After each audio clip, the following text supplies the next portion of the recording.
Muy buenos días, queridos amigos, estimados hermanos. Hoy es lunes 11 de octubre del año 2021. Vamos a reflexionar sobre la lección de escuela sabática que se titula El Pacto e Israel. No por tu justicia ni por tu rectitud de tu corazón entras a poseer la tierra de ellos, sino por la impiedad de estas naciones Jehová tu Dios las arroja de delante de ti. Y para confirmar la palabra que Jehová juró a tus padres, Abraham, Isaac y Jacob. Acuérdate de tus siervos Abraham, Isaac y Jacob. No mires a la dureza de este pueblo, ni a su impiedad, ni a su pecado. Ya hemos dicho con anterioridad que el pueblo de Israel había sido escogido por el Señor para hacer pacto. No porque hubiera algún mérito en él, o porque fuera una gran nación, ni había méritos, ni era un gran pueblo. Eran de los más insignificantes, pero el Señor quiso escogerlo. Pero además también había un contexto de promesa y pacto que el Señor habría de cumplir. De hecho, aparte de que no había ningún mérito para el pueblo de Dios, había todo lo contrario. Era un pueblo que iba de error en error y de fracaso en fracaso. Y la intervención de Dios para con el pueblo fue un acto de gracia y también por el cumplimiento de la promesa hecha. Veamos en los siguientes pasajes cómo el Señor actúa con su pueblo por medio de por gracia y para el cumplimiento de la promesa que había hecho. Y oyó Dios el gemido de ellos, y se acordó de su pacto con Abraham, Isaac y Jacob.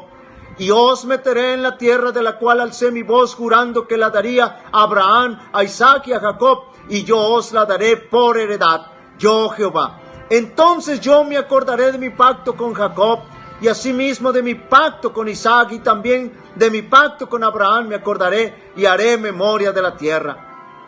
Noten bien, queridos amigos y hermanos, antes de que nacieran los beneficiarios del pacto, es decir, el pueblo de Dios, las promesas se hicieron a su favor. Por ende, sin ningún mérito propio, recibieron la liberación prometida que Dios obró en favor de ellos a través de los milagros y las maravillas del Éxodo. Finalmente el pacto es ratificado en el Sinaí. Y noten bien, en el núcleo de ese pacto estaban el Evangelio y la ley, la salvación y el estilo de vida después de la salvación. En otras palabras, lo que Dios estaba haciendo a su pueblo o con su pueblo era liberarlos de la esclavitud de Egipto para que pudieran vivir de acuerdo a su voluntad, para que pudieran obedecer su ley de amor. Cuando el pecador es redimido del pecado, quiero que noten esto, es justificado, es salvado. Esa salvación la alcanza por gracia, es justificado por gracia, no porque exista en él, ni puede existir ningún mérito para lograr su justificación o salvación. Y una vez, sigan notando, y una vez que es justificado y es salvado, el Señor coloca su ley en su mente y en su corazón, como escribió Jeremías. Y ahora, noten bien, y ahora sí el pecador redimido puede obedecer la santa ley de Dios. Puede vivir de acuerdo a la voluntad de nuestro Dios. Por eso en el libro de Deuteronomio se enfatiza esa obediencia a la ley como parte del pacto que fue ratificado en el Sinaí. Y esa es la relación que existe entre el pacto e Israel. Una relación para salvarlo y después de ser salvo, vivir de acuerdo a la voluntad de Dios establecida en su ley. Y lo mismo es para nosotros actualmente. Nos redime del pecado y una vez redimidos tenemos su gracia por medio de la fe para vivir obedeciendo su ley, su voluntad. Una fe nominal en Cristo que le acepta simplemente como Salvador del mundo no puede traer sanidad al alma. La fe salvadora no es un mero asentamiento intelectual de la verdad.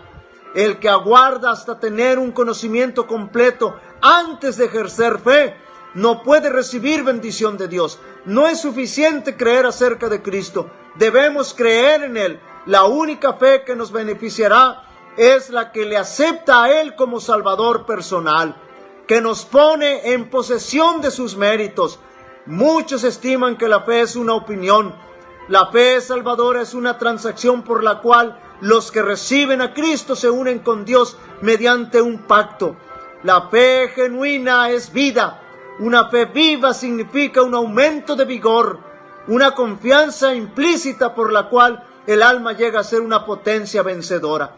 Queridos amigos y hermanos, en nosotros no existe ningún mérito para poder aspirar a la vida eterna. Tenemos que llegar por fe a la fuente de la salvación, que es Cristo Jesús. El Señor quiere hacer pacto con nosotros para salvación. El Señor te bendiga y te guarde. El Señor haga resplandecer su rostro sobre ti y tenga de ti misericordia. El Señor alce sobre ti su rostro y te dé paz. Así invocarán mi nombre sobre los israelitas y yo los bendeciré. Dios bendiga a cada uno de vosotros.